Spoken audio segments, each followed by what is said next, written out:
Est-ce que vous saviez qu'en une seule nuit, des vagues de 12 mètres de haut ont déferlé sur la côte atlantique française, rasant des quartiers entiers et tuant 17 personnes? Non, je ne vous parle pas de 1999, je ne vous parle pas de Xantia en 2010, je vous parle de novembre 1982. Une tempête dont presque personne ne se souvient aujourd'hui. Alors, pour comprendre ce qui s'est passé, il faut remonter un peu dans le temps. Début novembre 1982. L'automne est déjà bien installé. Sur la côte atlantique, les gens sont habitués aux tempêtes. C'est normal, c'est l'océan. Ça souffle souvent. Mais là, il y a quelque chose de différent. Début novembre, plusieurs dépressions se forment dans l'Atlantique. C'est pas inhabituel en soi. Mais ces dépressions-là, elles sont particulièrement puissantes. Et surtout, elles vont se succéder les unes après les autres. La première tempête arrive le 6 novembre. Elle est déjà costaud. Des vents violents, de grosses précipitations, les gens se disent « bon, c'est une belle tempête, mais ça va passer ». Sauf que le lendemain, le 7 novembre, une deuxième dépression arrive. Et celle-là, elle est monstrueuse. Les météorologues de l'époque voient bien qu'il y a un truc qui se prépare, mais ils ne comprennent pas vraiment l'ampleur de ce qui va arriver. À l'époque, les modèles météo sont beaucoup moins précis qu'aujourd'hui. Il n'y a pas de satellite aussi performant, pas d'ordinateur aussi puissant, donc les bulletins météo du week-end annoncent fort coup de vent sur la côte atlantique. Genre, attention, ça va souffler. Mais personne n'imagine vraiment ce qui va se passer. Le 7 novembre au soir, vers 18h, les premiers signes arrivent, le vent commence à forcir, la mer devient de plus en plus agitée, et puis d'un coup, ça explose. Entre 20h et minuit, c'est l'enfer. Les vents atteignent des vitesses complètement dingues. À la pointe du Raz, on enregistre des rafales à 216 km/h. 216. C'est la vitesse d'un TGV. Sur l'île de Ré, à La Rochelle, en Vendée, partout sur la côte, c'est la même chose. Des vents d'une violence inouïe qui arrachent tout sur leur passage. Les toits s'envolent. Les arbres sont déracinés par centaines. Les pylônes électriques s'effondrent. Des pans entiers de maisons sont arrachés. Mais le pire, c'est la mer. Parce qu'en plus des vents, il y a une marée de tempête. C'est-à-dire que la mer monte beaucoup plus haut que d'habitude à cause de la dépression atmosphérique. Et avec les vents qui poussent l'eau, ça crée des vagues monstrueuses. Des vagues de 10 à 12 mètres de haut déferlent sur la côte. Pour vous donner une idée, c'est la hauteur d'un immeuble de 3 ou 4 étages. Ces vagues frappent les digues avec une force incroyable.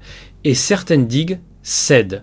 À Saint-Jean-de-Mont, en Vendée, la digue explose littéralement. L'eau s'engouffre dans la ville.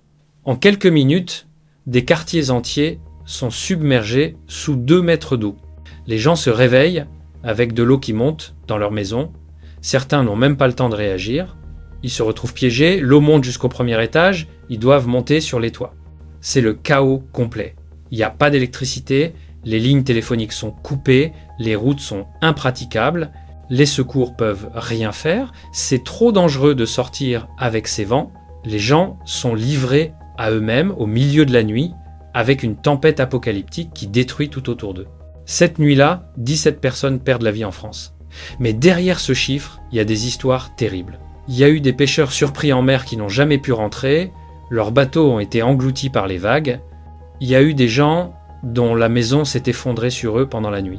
Des personnes âgées qui n'ont pas pu évacuer à temps quand l'eau est montée. Il y a eu un camping qui a été ravagé, des mobil-homes emportés par les vents comme des feuilles mortes, des caravanes projetées contre des arbres. Une des images qui a marqué l'époque, c'est celle de Noirmoutier. L'île est reliée au continent par un passage submersible, le passage du Gouaz. C'est une route qui est sous l'eau à marée haute. Cette nuit-là, des voitures qui essayaient de rejoindre l'île ont été surprises par la montée des eaux. Certaines ont été emportées. Il y a aussi eu des drames à La Rochelle. Le vieux port a été complètement dévasté. Des bateaux ont coulé, d'autres ont été projetés sur les quais. Des marins sont morts en essayant de sauver leurs embarcations. Et au-delà des morts, il y a eu des centaines de blessés. Des gens blessés par des débris volants, par des effondrements, par des électrocutions à cause des câbles électriques tombés. Le lendemain matin, quand le jour se lève, c'est la stupéfaction.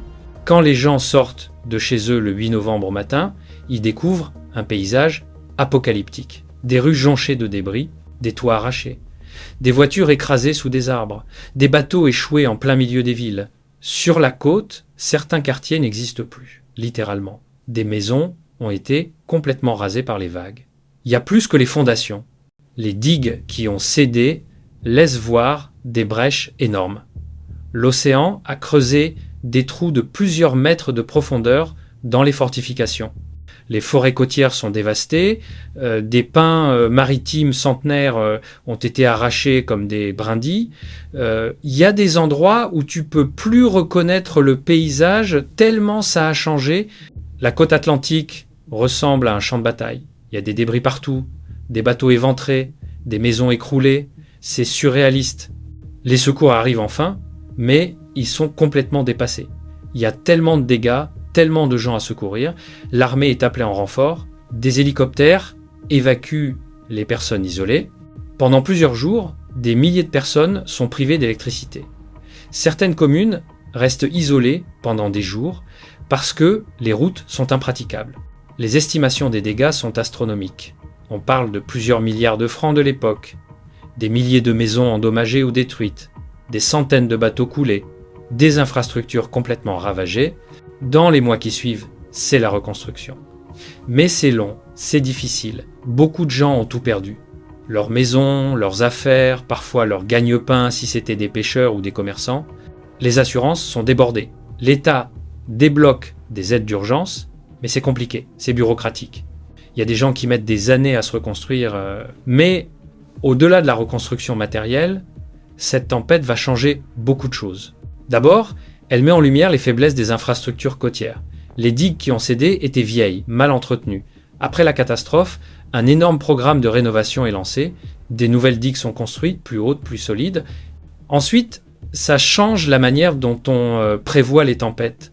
Les météorologues se rendent compte qu'ils doivent améliorer leur modèle, leur système d'alerte. C'est à partir de ce moment-là qu'on commence vraiment à prendre au sérieux la prévision des tempêtes côtières. Il y a aussi une prise de conscience sur l'urbanisation du littoral. Après la tempête, on commence à se poser la question, est-ce qu'on devrait construire aussi près de la mer ? Est-ce que toutes ces maisons en bord de plage, c'est vraiment une bonne idée ? Mais en vrai, ces questions, elles sont vite oubliées. Quelques années après, on recommence à construire. Peut être un peu plus loin, peut être un peu plus haut, mais on continue. Et d'ailleurs, la côte atlantique a connu d'autres tempêtes depuis en 1987, en 1999 avec Lothar et Martin, en 2010 avec Xynthia qui a été terrible. À chaque fois, on se dit plus jamais ça. Et à chaque fois, ça recommence. Voilà pour cette vidéo sur la tempête de novembre 1982. J'espère qu'elle vous aura intéressé. C'est fascinant et terrifiant à la fois de voir à quel point la nature peut être violente. En une nuit, des vies sont détruites, des paysages sont transformés pour toujours. Et le truc qui me frappe le plus, c'est qu'on a tendance à oublier vite. Aujourd'hui, si vous demandez aux gens quelle a été la pire tempête en France, la plupart vous parleront de 1999. Mais 1982, c'était déjà catastrophique. Ces événements, ils nous rappellent qu'on vit dans un pays où les catastrophes naturelles peuvent frapper fort. Et avec le changement climatique, ces tempêtes risquent de devenir encore plus fréquentes, encore plus violentes. Si vous avez des histoires de tempêtes vécues par votre famille, n'hésitez pas à les partager en commentaire. Je trouve ça important de garder ces mémoires vivantes. Merci d'avoir regardé et à très vite pour une prochaine vidéo.